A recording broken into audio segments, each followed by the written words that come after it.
Baik, selamat sore. Hari ini kami dari kelompok 7 akan membahas tentang pelanggaran regulasi dan kode etik dari radio.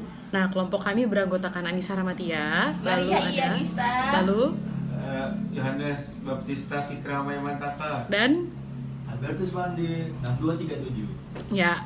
Nah, pada kesempatan ini saya akan menyampaikan bagian pendahuluan dari presentasi kelompok kami. Nah, untuk pendahuluannya sendiri, jadi kegiatan penyiaran radio di Indonesia itu sebenarnya sudah dimulai dari 16 Juni 1925 melalui Batavia Radio Vereniging. Nah, itu disingkat BRV, itu merupakan radio yang dikelola oleh pihak Belanda. Nah, pada masa penjajahan, masyarakat itu harus membayar untuk bisa menikmati radio, lain dengan sekarang ya, di mana radio itu rata-rata kebanyakan sudah bisa dinikmati secara gratis. Nah, 20 tahun setelahnya, yaitu pada 11 September 1945, Indonesia akhirnya memiliki stasiun radio mereka sendiri, yaitu yang kita kenal sekarang dengan RRI atau Radio Republik Indonesia. Nah, kalau sekarang sendiri di tahun 2020, jika kita bandingkan dengan apa yang terjadi di tahun 1945, radio di Indonesia itu sudah menjamur dan sangat banyak. Ada radio komunitas, ada juga radio publik kayak RRI, atau radio komersial yaitu radio-radio swasta yang juga orientasinya adalah ke daerah-daerah ranah-ranah komersil gitu. Nah, pemerintah sendiri mengambil tindakan untuk memaintain kegiatan penyiaran terutama di radio melalui Undang-Undang Nomor 32 Tahun 2002 tentang penyiaran. Selain undang-undang, KPI atau Komisi Penyiaran Indonesia juga mengeluarkan sebuah regulasi yang namanya P3 dan SPS. Jadi P3 dan SPS ini kepanjangannya adalah Pedoman Perilaku Penyiaran dan Standar Prosedur Siaran. Nah, P3 dan SPS ini berlaku untuk radio dan televisi. Jadi untuk seluruh lembaga penyiaran di Indonesia. Jadi nggak cuma untuk radio aja, televisi juga. Yang dikeluarkannya itu sekitar tahun 2012 atau sudah 8 tahun yang lalu. Akan tetapi, meskipun sudah ada regulasi khusus untuk mengatur kegiatan penyiaran, khususnya radio, masih ada pelanggaran yang dilakukan oleh pihak-pihak radio di Indonesia terhadap kode etik dan peraturan tersebut. Misalnya, pada tahun 2019 kemarin, sepanjang tahun, KPI telah mengeluarkan 81 sanksi untuk berbagai lembaga penyiaran di Indonesia, baik itu radio ataupun televisi. Nah, kalau dari radionya sendiri, ada 25 pelanggaran yang mendapat teguran dari KPI. Nah, pada pembahasan kali ini, kelompok akan membahas dan menganalisis beberapa contoh pelanggaran kode etik yang ada di radio di Indonesia. Selamat menyaksikan. Jadi ada pelanggaran hukum dan kode etik yang dilakukan oleh Radio Prambors Jakarta. Jadi salah satu acara dari Radio Prambors ini yaitu Desta NG 9 in the Morning. Itu tayang pada tanggal 15 Maret 2015, tepatnya pada pukul 8.52 waktu Indonesia Barat pagi. Nah, dalam acara tersebut, salah satu pendengarnya itu menelpon. Nah, pendengar yang menelpon ini mengucapkan kata-kata yang kurang pantas, yaitu "anpip, yang bener lu". Nah, itu adalah salah satu kata yang kata awalnya ini sangat tidak pantas untuk disiarkan, apalagi di radio. Nah, oleh karena itu, KPI melayangkan peringatannya yang disampaikan ke Direktur Utama Radio Prambors Jakarta pada tanggal 27 Maret 2015, itu di hari Senin. Dalam surat tersebut disebutkan bahwa muatan dalam siaran tersebut tidak patut disiarkan karena mampu ditiru oleh masyarakat dan juga melanggar norma kesopanan serta perlindungan anak-anak dan remaja. Dan pelanggaran-pelanggaran yang dilakukan oleh Radio Prambors itu ada 2 pasal dari P3 dan juga 2 pasal dari SPS. Yang pertama dari P3 tahun 2012 pasal 9 itu berbunyi, lembaga penyiaran wajib menghormati nilai norma kesopanan dan kesusilaan yang berlaku dalam masyarakat. Lalu P3 tahun 2012 pasal 14 ayat 2 yang berbunyi, lembaga penyiaran wajib memperhatikan kepentingan anak dalam setiap aspek produksi siaran. Lalu yang ketiga, SPS pasal 9 ayat 2 yang berbunyi, program siaran wajib berhati-hati agar tidak merugikan dan menimbulkan dampak negatif terhadap keberagaman norma kesopanan dan kesusilaan yang dianut oleh masyarakat. Dan yang terakhir itu yang keempat adalah SPS pasal 15 ayat 1 yang berbunyi, program siaran wajib memperhatikan dan melindungi anak-anak dan atau remaja.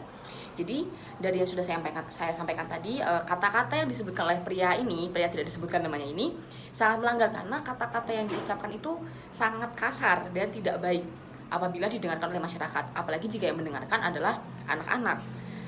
Oleh karena itu, KPI pun sebagai pihak yang bertanggung jawab dan mengawasi setiap penyiaran yang ada di Indonesia, termasuk penyiaran radio, akhirnya pun harus melayangkan surat kepada Prambors Jakarta. Ya, pada sekarang saya akan melanjutkan dengan pelanggaran dari Gen FM. Pada Gen FM ini, yaitu acaranya Tulalit yang tayang pada tanggal 26 Juli 2019 pukul 7.27 malam waktu Indonesia Barat. Tulalit ini mengundang bintang tamu yang yaitu Vanessa Angel. Nah, kan seperti kita ketahui Vanessa Angel waktu itu terkena kasus yang membuat image dia jadi seperti apa. Nah, jadi di acara Tulalit ini si penyiar dan Vanessa Angel itu melakukan pembicaraan, topiknya itu mengenai hobinya Vanessa Angel yang sebenarnya soal bersepeda. Tapi kata-kata yang digunakan, kalimat yang digunakan itu menimbulkan kesan vulgar dan porno lah. Jadi yang salah satu contohnya nih kalimatnya yaitu, jadi dengan hobinya Vanessa ini tidak suka menggunakan pengaman dan suka sampai keringetan. Lebih dulu pakai pemanasan dan di malam hari, dan lebih enak sama pacar. Lalu bersepeda. Nah, maksudnya ke koma bersepeda. Itu tuh kalimat recapnya, tapi kan itu menimbulkan kesan pornografi.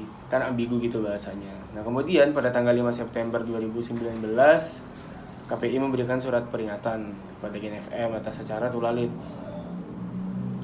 Pelanggaran KPI memberikan surat peringatan tersebut karena menurut KPI Tulalit melakukan pelanggaran karena melakukan penayangan bermuatan bahasa tidak layak pada jam tayang yaitu 7.27 tadi, yang mana masih bisa didengar oleh jangkauan umur segala umur, terutama anak-anak dan remaja.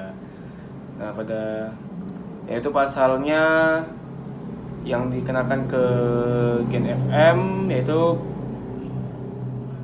Pasal 14 ayat 2 dari Pedoman Perilaku Penyiaran yang berbunyi, lembaga penyiaran wajib memperhatikan kepentingan anak dalam setiap aspek produksi siaran.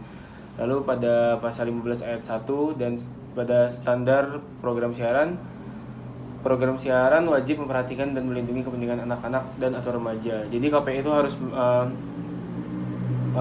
memberikan peringatan karena menurut KPI sudah melanggar poin itu karena bahasa yang digunakan berbahaya untuk remaja dan anak-anak. Sekian, terima kasih. Ya, pada kali ini saya akan membahas mengenai pelanggaran hukum dan kode etik yang dilakukan oleh Radio Indika FM. Jadi sekilas Radio Indika FM merupakan sebuah stasiun radio swasta yang dimiliki oleh Indika Group.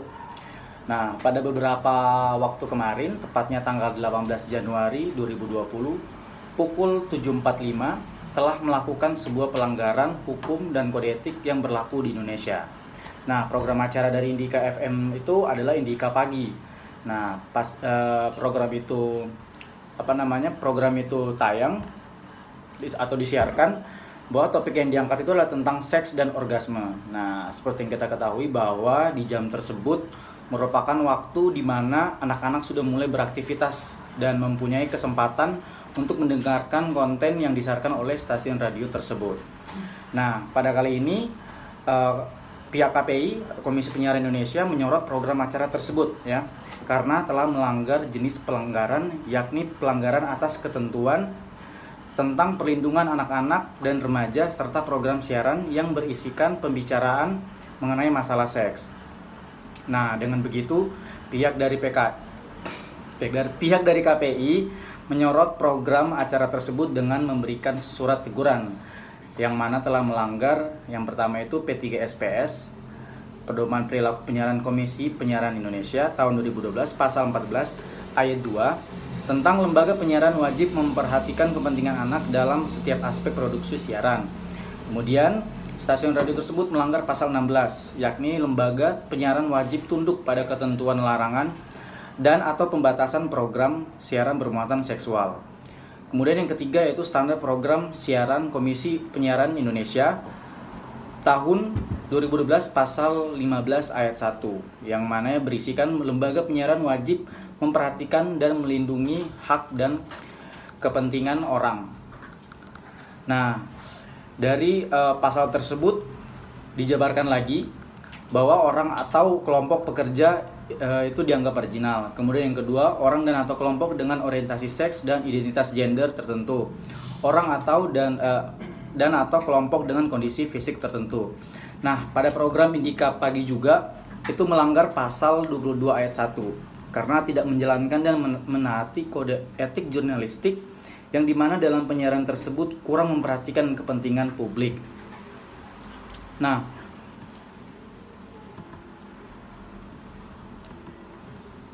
pasal 22 ayat 1 itu berbunyi, yang pertama, lembaga penyiaran wajib menjalankan dan menjunjung tinggi idealisme jurnalistik yang menyajikan informasi untuk kepentingan publik dan pemberdayaan masyarakat atau membangun dan menegakkan demokrasi, kemudian mencari kebenaran, melakukan koreksi dan kontrol sosial, dan bersikap independen.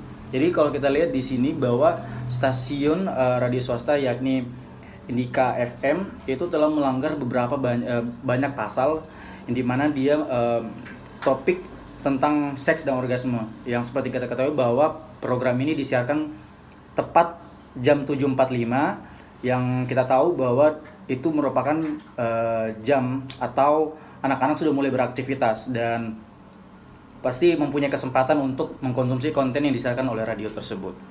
Sekian dan terima kasih.